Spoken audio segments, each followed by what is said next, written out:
He annoys me and I hate him. We don't claim to be perfect, but we're free. Little by little, you have to give it all in all your life and all the time. I just ask myself why you really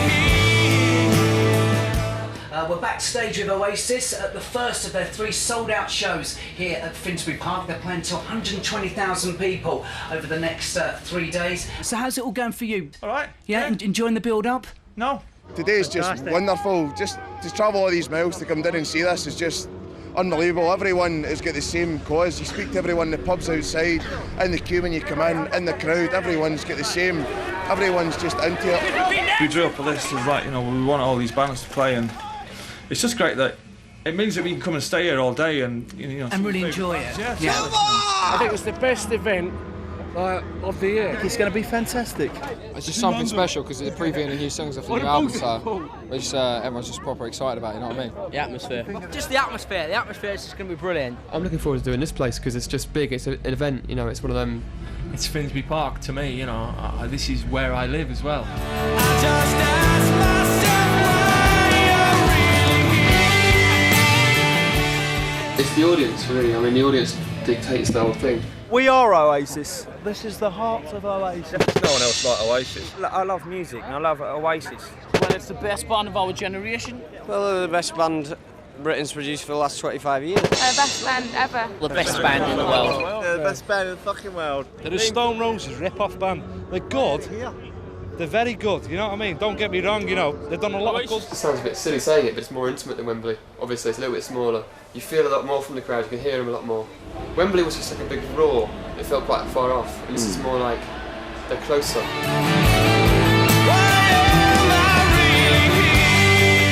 I've fallen into the trap of trying to sing to the back person, but actually physically trying to sing there, and the harder that you sing, the more out of tune you get. And I've gone back and listened to tapes of stuff and gone, that's appalling. What was I trying to do? And I actually forget I've got a microphone and a PA system there. I say maybe you wanna be the one that saves me, and after all, you're my wonderwall. What the Stone Roses had, Oasis fucking grabbed it and ran with it, you know what I mean? The Stone Roses are probably my favourite band ever. However, you've got to embrace another band. No, I'm not knocking them, but I'm just putting the point across that, Yeah, I think the new album's good. It's definitely got more of a vibe than the last two. I think the last two are sort of more commercially pumped, rather than emotionally pumped. John Squire and Noel Gallagher are different guys. No, I think they're a great You'll band. never beat Definitely Maybe, never. We're going to play Hung in a Bad Place again, which is a Clem Archer song. I can go where I wanna be, and I wanna be now. The first time anybody had kind of heard it within this lot, I think Noel was on drums, Andy was playing bass, and I was playing guitar and singing, and we were just having a bit like the jam, really, And then he went, we should have a go at that. And then Liam, I think, heard it the next day. I played it with him on my acoustic guitar. That was psychedelic, playing him that without slipping into the impression. I can squeeze all the hours I choose to devour with ease now. It's a fucking right album, man. It's one of the best they've done. Fantastic. I think all 11 tracks are fantastic. You've been blocked and you're stolen. Nature is calling for me. The thing about using sort of like Hindu times and things is bringing it's a great paper in India, and to use it as a sort of an icon for the first song or the release of the new album, it's fabulous. New album's really good. Fantastic. Awesome. Fantastic. Back to the best. The new album it's wicked. It's awesome. It's the best shit. Brilliant, the new album is great. New album, excellent. Was it an enjoyable record to make? Yeah, it was. It was a dream, really.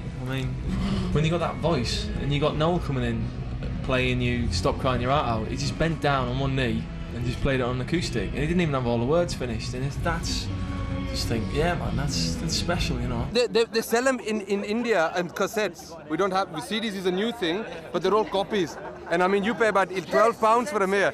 You can buy it for about a quid. 200 rupees. And I think, how does Noel make his money from India? I don't know. And then on top of that, he makes us a song of Hindu times. Rock and roll. Good couple of Liam tracks on there. Liam songs, you've got the best songs. He's got the act the same, his stroll's the same, he walks about the stage the same as Ian Brown does, but he's taking a different direction. The only way they've fucking took it a different way is from ripping the Beatles off. Why are you watching? He's having a go, isn't he? Liam's having a go, so credit to him. This is a real Oasis, man. They're fucking Liam.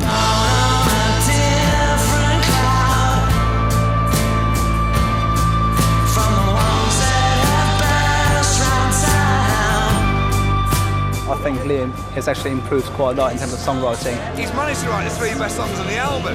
Where's that come from?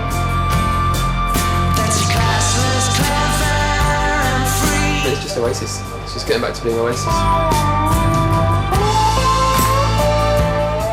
We're literally a couple of hours away from showtime for you. Do you kind of sort of like get nervous as it sort of, inches sort of nearer? I think it's probably the same for everyone, isn't it? It's like the day's all right, and then it's when somebody comes in and says, right, it's 10 minutes, and, and then everyone leaves the dressing room, and then the singers go into a corner and start doing their getting the hair ready, starting their chanting and all that stuff, and the guitarist are behind them like that. It's always like the last piss, I always tend to. My shoelaces are never right. They always either too tight or too loose. It's true every single gig, man.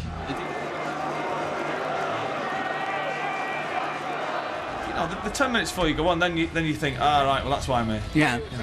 But 1 minute. I mean, some nights you get nervous when you're playing at 500 people. Yeah. Some nights. I mean, I remember walking out stage at Nebworth and halfway through the third song thinking, actually, I should be really more nervous than this, I was a bit scared on the first night because it was so muddy, the rain was been pouring down all day. It was mayhem in the crowd. There was no front row, it was just a load of blue and red shirts pulling people out. It was sort of like completely, steam was mental. It was like delayed reaction after all the big tunes. You just see this big... It was just all going off tonight. There was trousers flying in the air. This one's for John.